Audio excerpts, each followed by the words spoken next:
Los cuidados de enfermería en el embarazo, parto y puerperio. Antes de entrar al embarazo y todos estos aspectos, vamos a hacer una pequeña introducción de los temas que vamos a ir desarrollando. Para poder iniciar con este aspecto materno-infantil, debemos conocer los aspectos legales y específicamente un tema que es la salud reproductiva.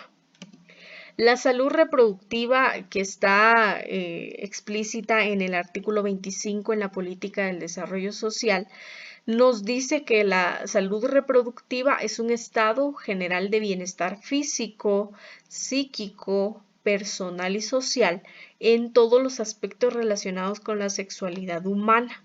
Si se dan cuenta y si se acuerdan, tiene una definición parecida a la salud, que ya hemos visto la definición. Pero la salud reproductiva se refiere a que va a ser esa capacidad de una persona de que esté con completo bienestar físico, es decir, que físicamente la persona tenga la capacidad de poder desarrollar su sexualidad y su reproducción. Acuérdense que cuando hablamos de reproducción se refiere a como tal al proceso en el que se va a procrear y que se va a crear una nueva vida. Entonces la salud reproductiva implica que la persona tenga bienestar físico, esté bien físicamente. No estoy hablando de medidas, ¿verdad? Sino que específicamente de que su cuerpo esté capacitado, de que su organismo sea capaz de soportar un embarazo y un parto en el caso de las mujeres, ¿verdad? Más en las mujeres. Y en el caso de los hombres, hablando específicamente de que ya pueda desarrollar estos caracteres sexuales que son los espermatozoides y que a través de eso pues se concibe. En el aspecto psíquico, de la misma forma, tiene que estar en completo bienestar psíquico para poder reproducirse y para poder procrear. Estoy haciendo mucho énfasis en esto porque es un tema importante que debemos conocer, especialmente porque en la actualidad hay demasiados embarazos en adolescentes y en menores de edad. Entonces, lo que sucede en estos casos es que, como bien se dice, es un niño creando otro niño, ¿sí? Criando otro niño. Porque la persona, o más bien el niño, el adolescente, no tiene la capacidad ni física ni psíquica para poder criar a un niño. No está capacitado psíquicamente, todavía es muy inmaduro, todavía no es capaz de tomar decisiones, no es capaz de cuidar de otro ser, no es capaz de poder, por ejemplo, realizar ciertas actividades como cambiarlo, darle de comer, darle vestuario, son responsabilidades que conlleva. Y por lo tanto, esta persona o este adolescente que no tiene la capacidad psíquica, no le va a poder dar tampoco el amor a ese ser que va a venir, ¿sí? Entonces, por eso es importante que dentro de la salud, y no es solo es importante, sino que dentro de un artículo está explícito que una persona tiene la responsabilidad de estar bien físicamente, psíquicamente, pero también a nivel personal y social.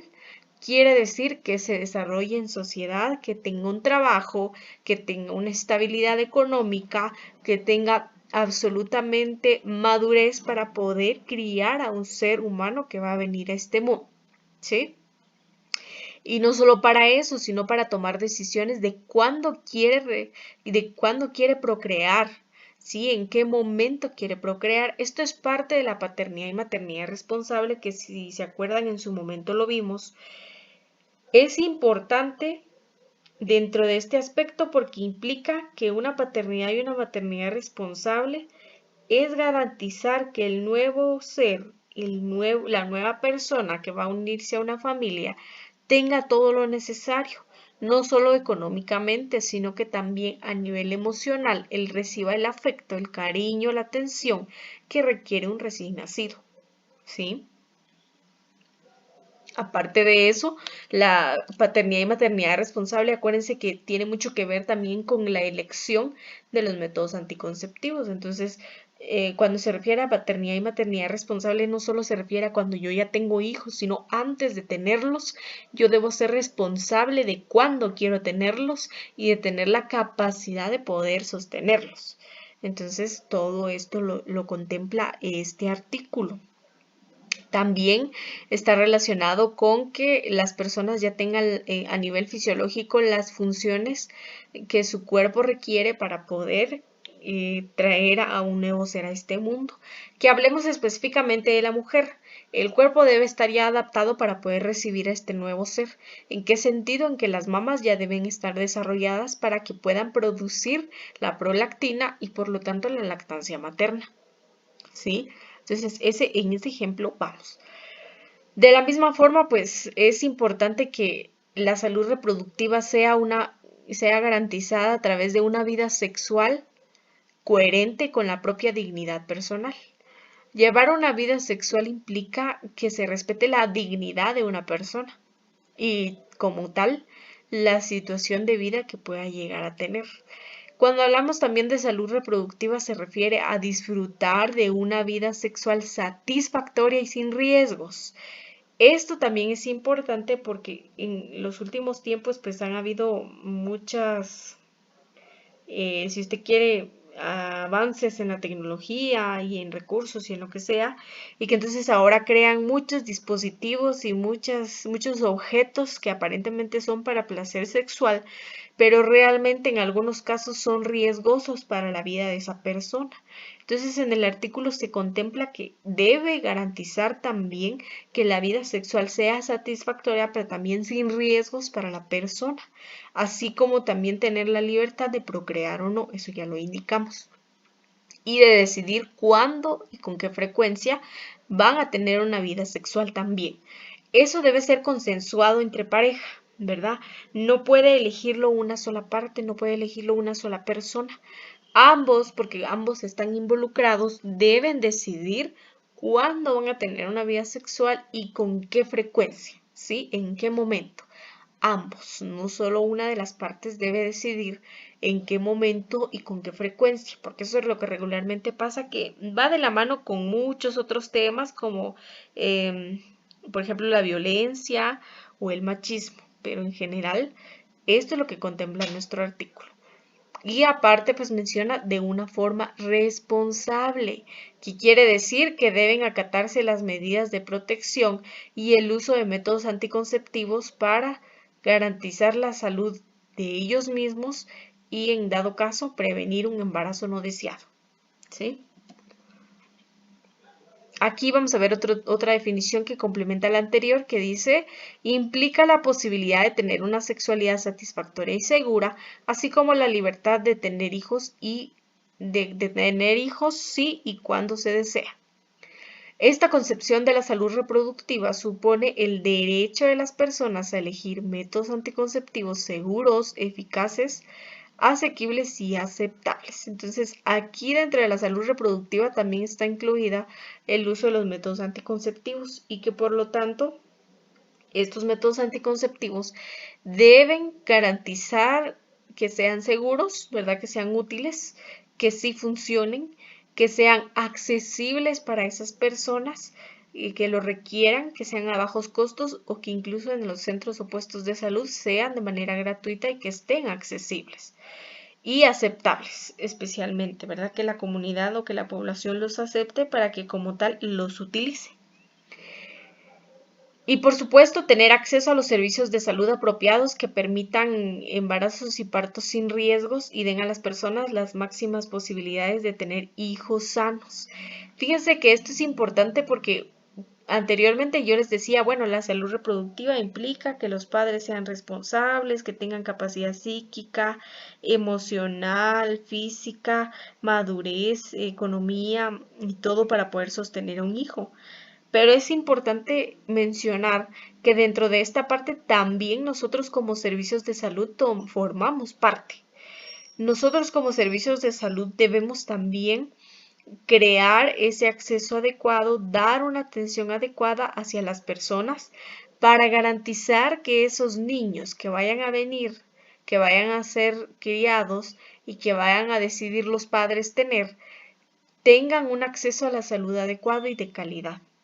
Y especialmente que estos niños tengan la posibilidad de ser niños sanos y sin riesgo. No solo ya de niños, sino que como tal desde el embarazo y parto, ¿verdad? Por eso es que mencionamos esta parte y vamos a ver estos temas, porque realmente como servicios debemos garantizar una atención adecuada en el parto, en los embarazos, para evitar que estos no sean de riesgo y para garantizar que en un futuro los niños sean niños sanos. A través de la salud reproductiva salvamos la vida de mujeres al prevenir embarazos que no sean planificados o enfermedades de transmisión sexual, incluso embarazos que sean de alto riesgo, y entonces a través de la salud reproductiva y de la introducción de este artículo a los servicios de salud garantizamos que podamos ofrecer una atención en el embarazo, en el parto y en el puerperio. La atención en salud sexual y reproductiva nos incluye también la prevención y tratamiento de enfermedades de transmisión sexual, incluyendo el VIH. Entonces, incluso si ustedes se acuerdan o si ustedes rectifican en sus normas de atención, dentro de sus normas de atención hay programas y dentro de esos programas hay uno que se llama el Programa de Salud Reproductiva, que garantiza dar educación a la población, garantiza el acceso a los métodos anticonceptivos y garantiza control prenatal, control y atención en el parto y control y atención en el puerperio.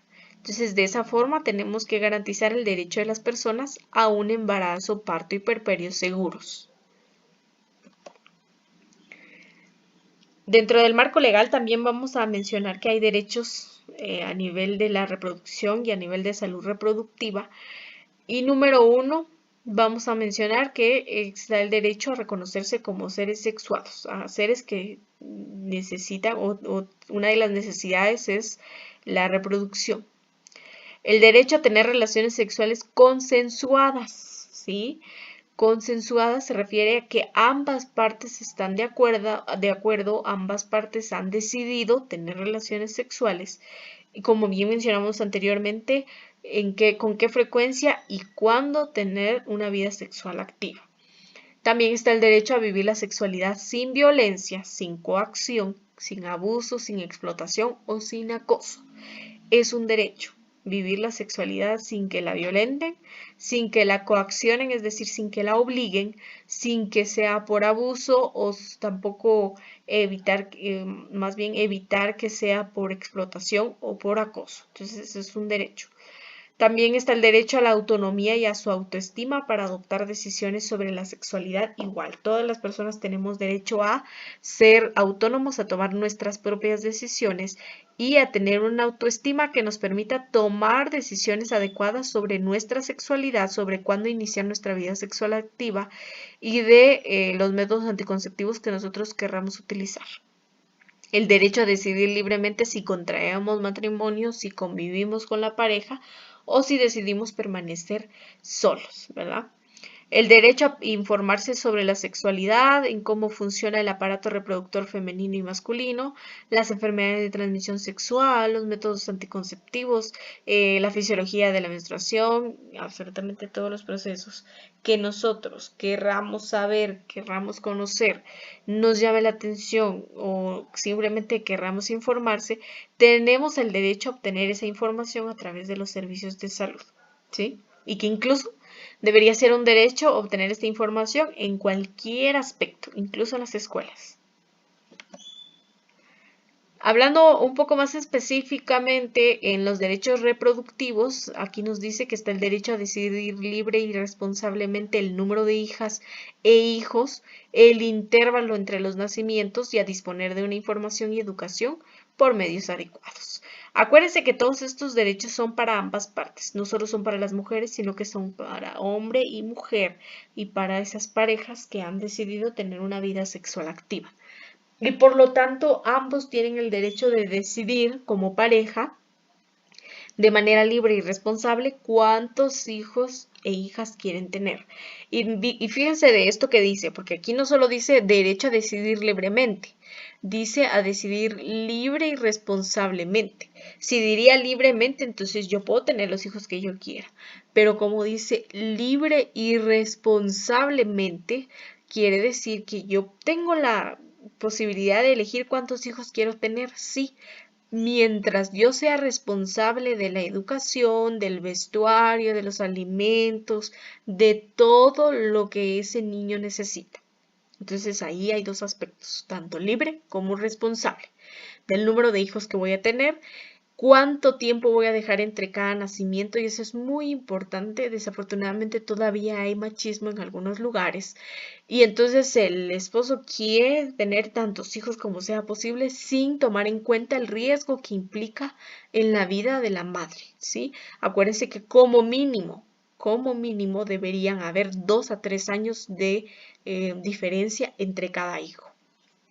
Como mínimo, ¿verdad? Porque aparentemente o en realidad, después de 4 años o después de 3 años, el cuerpo de la mujer ya volvió a la normalidad de su embarazo anterior.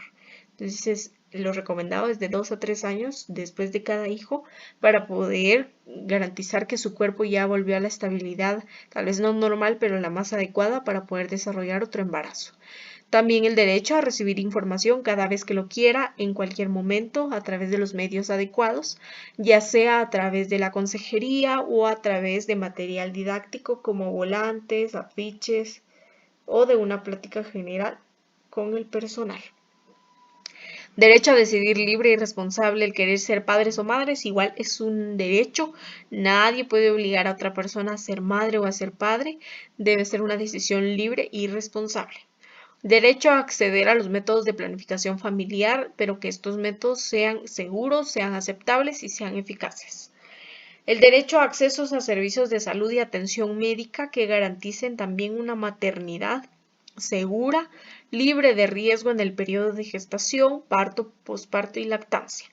Todas las madres tienen derecho a ir a los servicios de salud, a ir a su control prenatal, a recibir suplementación, a recibir vacunación, a recibir consulta y todo lo que requiera la madre para evitar cualquier riesgo durante su embarazo, durante el parto, el puerperio o la lactancia.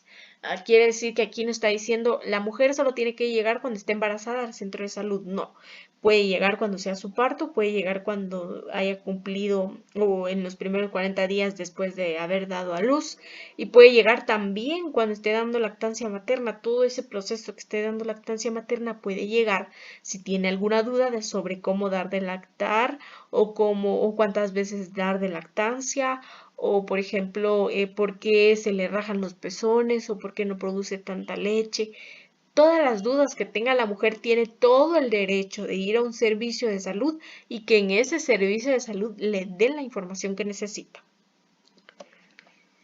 Bueno, y ahora entramos directamente a ciertos términos que debemos conocer. Uno de ellos es la mujer en edad fértil. Según la Organización Mundial de la Salud, cuando nos referimos a una etapa reproductiva, se refiere a una etapa en la que una persona puede procrear y puede quedar embarazada en el caso de las mujeres. Cuando hablo entonces de una mujer en edad fértil, se refiere a la edad en que una mujer tiene fertilidad, la edad en la que una mujer puede embarazarse. Aquí la Organización Mundial de la Salud lo define como de 15 a 49 años. Así lo define la Organización Mundial de la Salud. Sin embargo, una cosa es lo que fisiológicamente está recomendado, porque esto de la Organización Mundial de la Salud se refiere un poquito más a fisiológicamente cuando ya está preparado el cuerpo, pero también hay que considerar ciertos aspectos actuales de nuestra población, considerando también que desafortunadamente niñas de menos de 15 años ya tienen una vida sexual activa y no utilizan métodos anticonceptivos. Y otra parte es que pues las mujeres a partir de los 40 años ya desarrollan un embarazo en alto riesgo. Aquí me está diciendo que de 15 a 49 años es la vida fértil, ¿sí? Fértil, o sea, durante todo ese tiempo ya es fértil, ya puede embarazarse. No es la edad recomendada en la que se embaraza, ¿sí? Quiero que quede eso muy claro. cuando está diciendo que la edad fértil es de 15 a 49 años, se refiere como tal a eso. Es la etapa en la que ya es fértil, en la que puede quedar embarazada, más no la recomendada para que como tal se embarace, ¿verdad? Porque lo recomendado no es a los 15 años, porque todavía hay muchos aspectos fisiológicos que se van a ir formando. ¿Y por qué se refiere a los 15 años? Porque a los 15 años es cuando regularmente se da la menarquía, que es la primera menstruación. Entonces, cuando está la aparición de la primera menstruación, acuérdense, y ustedes cuando investiguen la fisiología de la menstruación, se van a dar cuenta que la menstruación se produce ¿con qué objetivo? Con el objetivo de alojar un nuevo ser, con el objetivo de que se desarrolle un embarazo. Entonces, a partir de los 15 años, cuando hay presencia de menstruación, ya se están produciendo los caracteres sexuales, que son los óvulos, que permiten que se desarrolle un embarazo. Hasta los 49 años, que regularmente es la aparición de la menopausia. Entonces, quiero que me entiendan esto. De los 15 a los 49 años, una mujer es fértil, una mujer puede tener hijos, pero hay edades recomendadas en las que debe tener hijos. Una cosa es poder tenerlos y otra diferente es cuando debe tenerlos, ¿sí? Entonces hay que considerar estos aspectos. Los hombres y mujeres se vuelven fértiles en la adolescencia, después de la pubertad. Las niñas inician su etapa de fertilidad cuando está la aparición de la menstruación y por lo tanto la ovulación. En el caso de los hombres, pues de la misma forma, ellos no desarrollan menstruación, ¿verdad? Pero sí desarrollan sus caracteres sexuales, sí fisiológicamente van desarrollándose y por lo tanto también está marcado por el inicio de la creación de los espermatozoides, a partir de eso en los hombres, ¿verdad? Ahora bien, como mencionamos anteriormente, lo que yo les decía de la diferencia de cuándo puede y cuándo debe, aquí ya nos menciona un poquito más específico cuándo debe, ¿sí? La mejor edad reproductiva de una mujer, es decir, la mejor edad en la que ya puede tener un embarazo, en la que ya está capacitada fisiológicamente, ¿verdad? Porque otra cosa es psíquicamente y socialmente, eso es muy diferente. Físicamente, la mejor edad reproductiva de una mujer es cerca de los 20 años o a partir de los 20 años y la fertilidad va disminuyendo gradualmente a partir de los 30 años, sobre todo después de los 35 o 40. Quiere decir que a partir de los 35 años, pues ya un embarazo puede ser en riesgo, 40 igual, ya son embarazos en riesgo porque la fertilidad va disminuyendo y por lo tanto su cuerpo ya no está adaptado a poder embarazarse, ¿verdad? Entonces la edad recomendada es de los 20 años a los 30 años, ¿verdad? Que son 10 años de espacio en el que se puede embarazar una mujer y en el que no corre riesgo su salud y en el que es una edad adecuada, entre comillas, para poder tener hijos y para poder procrear y que su cuerpo realmente responda a estas necesidades, porque esto es lo que se debe considerar, porque realmente las mujeres creen que un embarazo es nada más, ¿verdad? Me embaracé y pues yo voy a dar a luz y todo.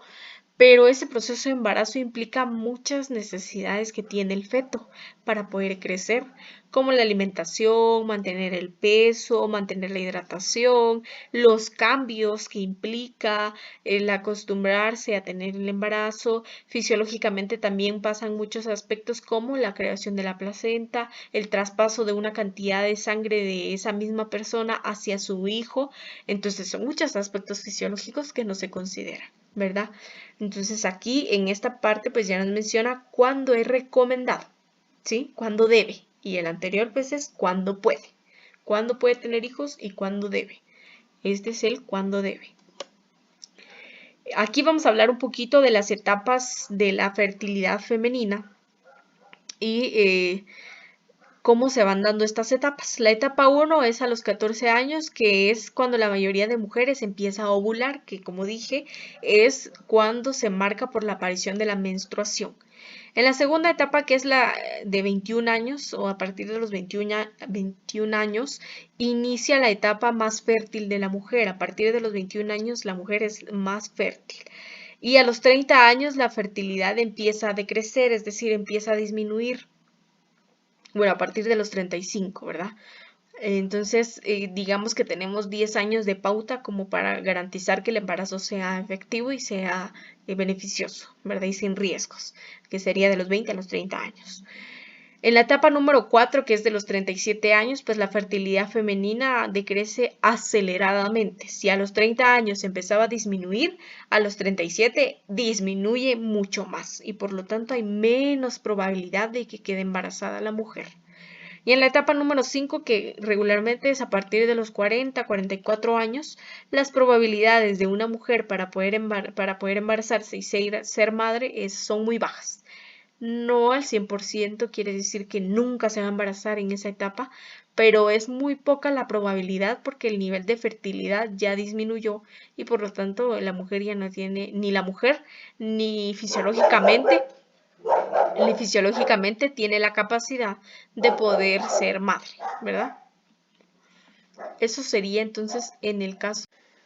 Bueno, entonces la semana antepasada estábamos viendo un poquito de la salud reproductiva. ¿Se acuerdan que vimos qué es la salud reproductiva? ¿Cuáles son los artículos en los que está amparado la salud reproductiva? ¿Cuáles son los derechos sexuales? ¿Cuáles son los derechos reproductivos?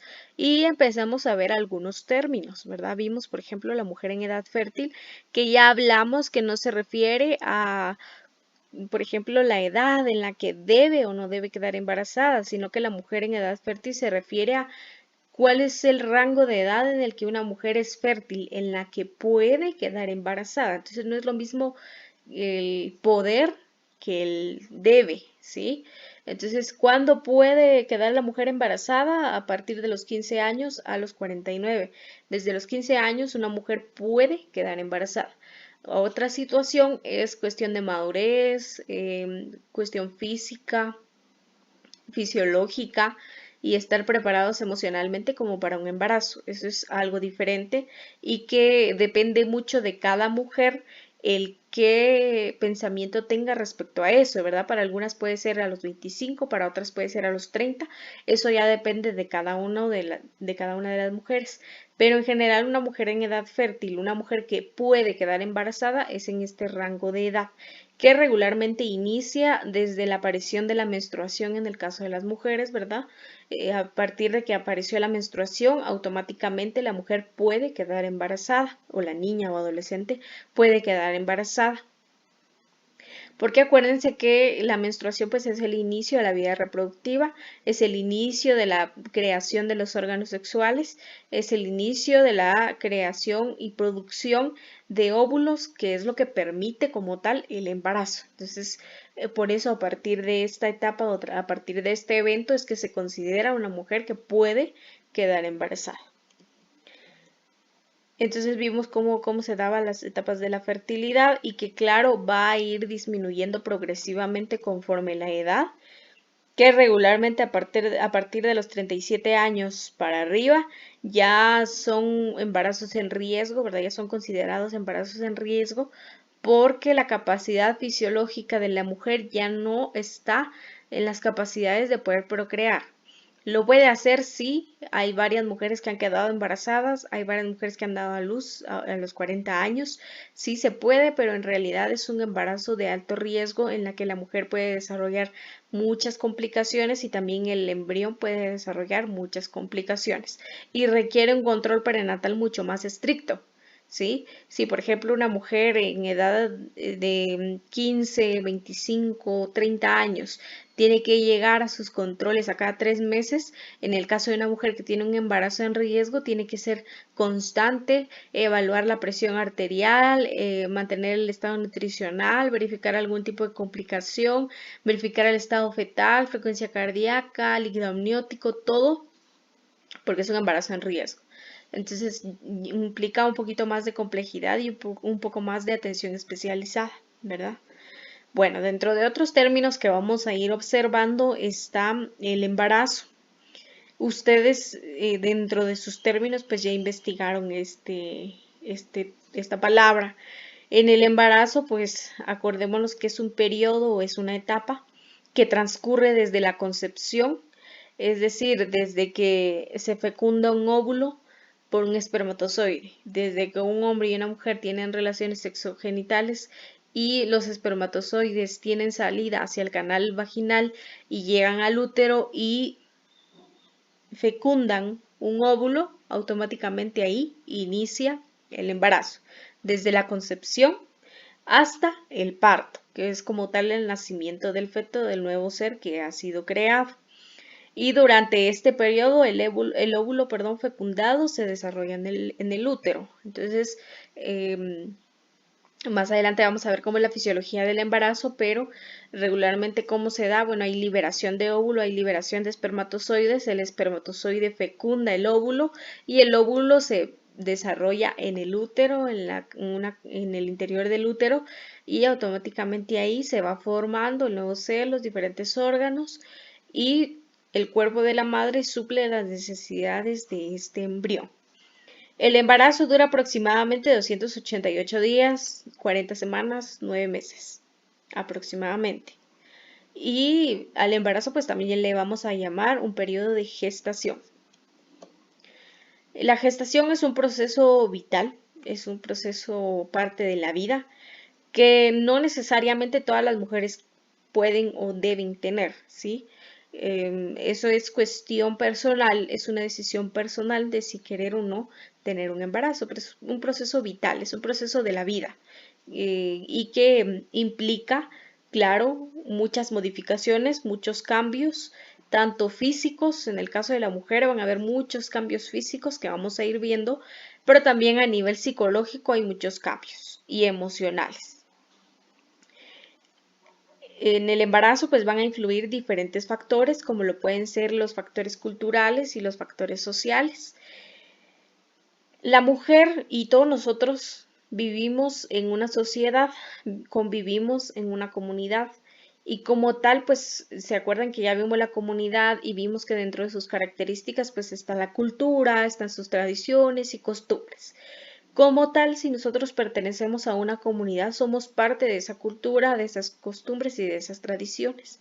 Quiere decir que la cultura interviene en nuestros procesos de vida y el embarazo no es la excepción. La cultura interviene mucho en el embarazo y hablando específicamente de las áreas rurales, ¿verdad? Que es donde más se observa y donde más se tiene como presente la cultura, costumbres y tradiciones. Entonces, la cultura, las situaciones sociales, el comportamiento, las relaciones sociales que hay, influyen mucho en la mujer embarazada. Hablemos en general. Si usted y nosotros en general vemos en una sociedad a una niña, una adolescente embarazada, que es un embarazo, claro, en un adolescente, una menor de edad, para la sociedad no es algo aceptado.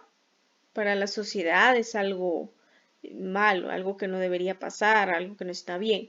Lo mismo con las madres solteras, por ejemplo, ¿verdad? No está bien, no es aceptado. Ahora es más común que en otras épocas, ¿verdad? Pero realmente todavía está esa situación. Hablo de esto y hago énfasis de eso porque como sociedad hay ciertas cosas que no son aceptadas y para la cultura también. Si usted, por ejemplo, va a una cultura de la comunidad en la que son muy reservados, muy restringidos y que todavía practican ciertas cosas de épocas anteriores, entonces puede ser una cultura, una comunidad en la que simplemente acepten a las mujeres embarazadas que ya se casaron. Es decir, un embarazo va a ser bien aceptado cuando la mujer se haya casado y posteriormente se haya embarazado, no antes, ¿verdad? Tiene como un proceso, pasos a seguir para poder ser aceptado. Y por lo tanto, pues la sociedad va a juzgar, va a, de cierta forma, y digamos que rechazar a la mujer embarazada que no haya cumplido con estos criterios que la cultura impone. Entonces es lo que pasa, ¿verdad? Con las mujeres o las adolescentes embarazadas o con las mujeres que quedan solteras o son madres solteras. Eso es lo que pasa, ¿verdad? Que entonces la sociedad, la cultura lo rechaza, no lo acepta y eso hace también que la misma cultura tenga ciertos comentarios ofensivos y despectivos hacia la mujer embarazada. Y hago énfasis en esto porque en un embarazo hay muchos cambios psicológicos y emocionales que vamos a ir viendo. Pero dentro de esos cambios emocionales y psicológicos está que la mujer embarazada pues va a tener mucha secreción hormonal y eso hace que a nivel emocional no sea estable, que la mujer embarazada sea más sensible de lo normal, más sentimental de lo normal y entonces eso hace que cualquier comentario, cualquier situación, cualquier cosa que le digan sobre su embarazo, sobre su estado, sobre la situación, le afecte de más. Y por eso es que es importante considerar la cultura y la sociedad en la que está desenvolviéndose esta mujer embarazada, porque ambas cosas influyen mucho en el embarazo, que no deberían, ¿verdad? Porque en realidad, pues cada mujer debería llevar su proceso de embarazo lo más tranquilo posible, pero desafortunadamente en la sociedad, en la comunidad o incluso en la familia no garantiza que esta mujer embarazada viva tranquila su embarazo, ¿verdad? Entonces son situaciones que están presentes, que son, digamos que parte de, pero en realidad todas las cosas, tanto buenas como malas, influyen mucho en este proceso de embarazo. Y por lo tanto también influye mucho en el pensamiento de la mujer sobre su embarazo. Si la sociedad, si la familia le dice que no está bien, para ella tampoco va a estar bien. Y entonces puede tomar ciertas decisiones que a lo mejor fueron tomadas por influencia de otras personas y no porque la mujer embarazada lo haya querido, ¿verdad? Pero es parte de este proceso el tener que desarrollarse socialmente, culturalmente y que eso de cierta forma influya de manera positiva o negativa en el estado de embarazo. También vamos a ver otro término que es relacionado al embarazo, ¿verdad? Que es primigesta. Una mujer primigesta está, bueno, en realidad la palabra como tal está formada por algunas raíces latinas. ¿Y qué significa? Significa mujer que está embarazada por primera vez. Y lo componen diferentes términos, ¿verdad? Que está, por ejemplo, primus, que es primero, y gestare, que es llevar en la matriz o pensar y desarrollar un plan. Entonces, en general, pues primigesta se refiere a una mujer que está embarazada por primera vez. Es su primera gesta, es su primer embarazo, ¿sí? Así se le va a llamar a la mujer que tiene su primer embarazo. Es una mujer primigesta y su nombre lo dice. Otro término que está relacionado sería la mujer multípara, que este se refiere a la mujer que ha tenido ya varios partos y su nombre lo dice también multípara, múltiples partos, múltiples embarazos y que regularmente a una mujer multípara se le llama cuando ya ha tenido más de 5 partos. Más de 5 partos es una mujer multípara. Y una gran multípara es una mujer que ha parido 6 veces o más. ¿Sí? Una gran multípara es una mujer que ha parido 6 veces o más de 6 veces, es una mujer gran multípara. Y multípara pues es una mujer que tiene más de 5 partos. Entonces hay ciertos términos que nosotros debemos conocer y que en enfermería pues son útiles porque a través de eso nosotros identificamos los riesgos, ¿sí? Más adelante vamos a ver también que hay en la comunidad una ficha de la mujer embarazada que se llena y que en esa ficha pues nos exige cierta información.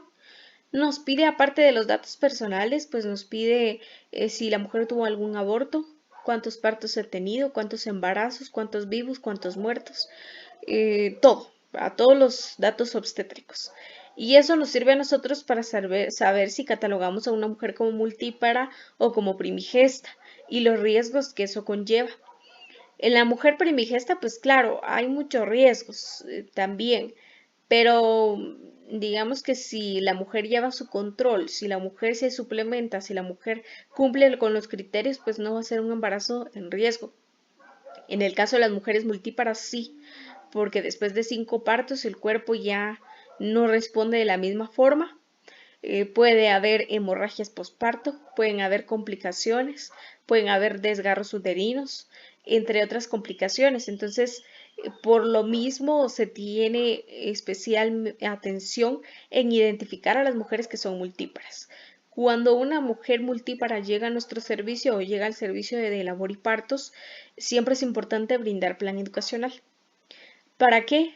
Para recomendarle el uso, tal vez ya no tanto de un método anticonceptivo, sino de optar por un método permanente, como sería la operación, ¿verdad? La AQV, que sería la mejor opción en caso de una mujer multípara porque ya ha tenido más de 5 partos y después de un quinto parto ya realmente se vuelve un embarazo en riesgo, tanto para el feto como para la madre. Entonces, cuando llega una mujer multípara, siempre es importante darle educación y ofrecerle el método permanente de anticoncepción. Y de esta forma se aprovecha, ¿verdad? Si, por ejemplo, la mujer acepta, se programan ambas cirugías en el mismo momento, pues se programa la cesárea y se realiza de una vez la AQV, de un solo. Y claro que tiene que tener previa autorización por la madre, previa autorización, firma en la que ella tiene un consentimiento de que sí debe realizarse ese procedimiento. Pero sí es importante educarlas, ¿verdad? Incluso hasta el último momento hay que educarlas para que sepan los riesgos. La mejor forma de educar a las personas o a las mujeres multíparas es indicándoles el riesgo que conlleva tener un embarazo, tener más de 5 partos, ¿sí? Las complicaciones que pueden llegar a pasar. Independientemente a otras situaciones culturales, ¿verdad? Porque como les digo, la cultura interviene mucho, la familia interviene mucho, pero por eso es importante la educación, porque independientemente a la influencia que tengan estos aspectos en la embarazada, la educación también puede tener influencia, entonces es parte de este proceso. La menarquía, que es otro término que vamos a utilizar en materno-infantil, que la menarquía pues es el indicador de la maduración sexual, nos indica la maduración sexual de una mujer, de una señorita, y que esta también tiene ciertos factores que influyen en ella, como los factores genéticos, ambientales y físicos. ¿Cómo influyen los factores genéticos? Bueno, en general, ciertos datos de menstruación, por ejemplo, pueden indicar que la genética tiene que ver, ¿verdad? Si a la madre le dio, por ejemplo, a los 15 años, probablemente le vaya a dar también a la hija a los 15 años. Y también si, por ejemplo, la madre es irregular, pues la hija puede ser irregular también. Entonces, hay ciertos aspectos genéticos que influyen. En los aspectos ambientales, pues depende mucho del cuidado físico que tenga la niña, la adolescente, la alimentación, el estilo de vida, la actividad física, otro tipo de situaciones que pueden verse afectadas como infecciones, entre otras. Entonces, en término médico, nosotros vamos a decir que la menarquía es la primera menstruación. Si yo les pregunto en el examen qué es menarquía, es la primera menstruación e indica la maduración sexual. Y esta, por lo general, puede comenzar entre los 12 y los 15 años de edad. Eso es lo que se ha observado, lo recomendado, pero actualmente pues ustedes se han dado cuenta que incluso a partir de los 11 años las niñas ya pueden empezar con la menstruación, ¿verdad? Entonces, pero regularmente el rango de edad en el que se presenta es de los 12 a los 15 años, en la etapa de la adolescencia, se presenta la primera menstruación o la menarquía. Y como dijimos, aunque hayan niñas que pueden desarrollar más temprano, pueden llegar a la madurez sexual más temprano, a partir de los 11, 10, 9, 8 años, ¿verdad? Pero entonces, en general, así vamos a definir la menarquía. Es un acontecimiento que también se da en la pubertad y que significa el comienzo de la sexualidad adulta en la mujer. Y en esta también va a verse intervenida por la producción de la hormona del crecimiento, ¿verdad? En la pubertad es un proceso de desarrollo y crecimiento. Se desarrollan ciertas habilidades, ciertas destrezas, conocimientos, psicológicamente hay muchos cambios que puede tener la persona. Digo la persona porque no solo es en la mujer, ¿verdad? Sino que es en ambos sexos. Y entonces se ve influenciada la hormona de crecimiento porque evidentemente va a haber un progreso, va a haber un crecimiento físico y que entonces eso también va a ir observándose cierto cambio sexual, ¿verdad? En los órganos sexuales, como cuáles, por ejemplo, en la mujer, pues va a verse reflejado el aumento de las mamas, el crecimiento de vello púbico, vello axilar, el ensanchamiento de caderas, crecimiento en altura, diferentes cambios y por ejemplo también la presencia de la menarquía, que es la menstruación. En el caso del hombre, de la misma forma, van a haber ciertos cambios que van a influir o que van a estar presentes en la pubertad y que también tiene que ver la hormona del crecimiento, por supuesto, porque eso favorece a que como tal el niño, el adolescente crezca y pueda desarrollarse y pueda desarrollar también sus órganos sexuales. Y bueno, hablando un poquito más adelante, ¿verdad? Cómo se va progresando en estas etapas de la vida que ya vimos en su momento.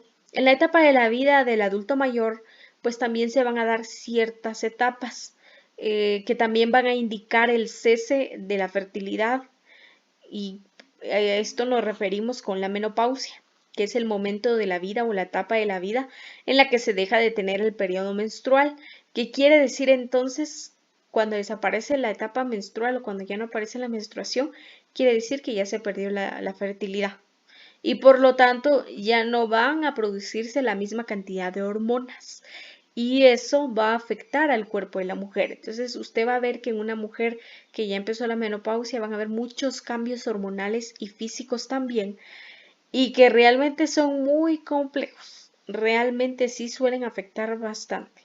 Entonces es un proceso vital de la vida, pero verdaderamente uno tiene que conocer en qué consiste, qué cambios hay y cómo ayudar a las mujeres en esta etapa, ¿verdad? Esta etapa, ¿en qué edad ocurre? La menopausia ocurre más o menos a partir de los 45 y 55 años, incluso puede ser a los 40, porque en algunas mujeres así ha pasado. Pero entonces quiero que tengamos claro el término de que la menopausia es el cese de la menstruación, es el cese de la fertilidad y que esto puede ocurrir a partir de los 45 a los 55 años. La menopausia va a empezar desde que los ovarios dejan de producir ciertas hormonas como el estrógeno y por lo tanto pues también tampoco van a dejar de producir los óvulos, ¿verdad? Ya no los van a producir y por eso es que se pierde la fertilidad y por lo tanto se pierde también la presencia de la menstruación y van a disminuir otras hormonas, ¿verdad? Como la progesterona, que es quien interviene en la producción de lactancia materna cuando hay un embarazo, también se corta, ¿verdad? O se deja de producir porque ya no hay fertilidad, ya no hay posibilidad de que quede embarazada y por lo tanto ya no hay posibilidad de que requiera esta hormona en un futuro. Entonces hay ciertas hormonas que van disminuyendo, pero realmente a veces uno no conoce, ¿verdad? A veces uno dice, bueno, es que estas hormonas pues solo sirven para un momento o solo para cuando está embarazada, pero en realidad no, las hormonas tienen muchas más funciones en nuestro cuerpo, mantienen la vitalidad de nuestro cabello, la fuerza de nuestras uñas, la elasticidad de nuestra piel, en realidad influyen mucho las hormonas en nuestro organismo. Entonces cuando las hormonas van disminuyendo en la mujer de 45, 55 años, evidentemente van a tener muchos cambios y requieren muchos más cuidados también. Bueno, y hablando un poquito de la fisiología de la menopausia, pues vamos a decir que la menopausia se va a producir cuando hay una disminución de los niveles de ciertas hormonas, como por ejemplo la inhibina.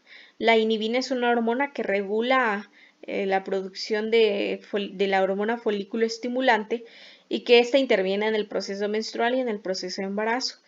Y de la misma forma, pues también estos cambios hormonales van a evitar que se produzcan los ciclos menstruales o, bueno, la mujer en estado de menopausia puede empezar a observar que los ciclos menstruales le duran menos o que tiene mucha más abundancia de flujo o menos o que simplemente desaparece o diferentes aspectos, ¿verdad? Porque se da de diferentes formas en las mujeres. Pero en general esto es a causa de que las hormonas disminuyen en el organismo.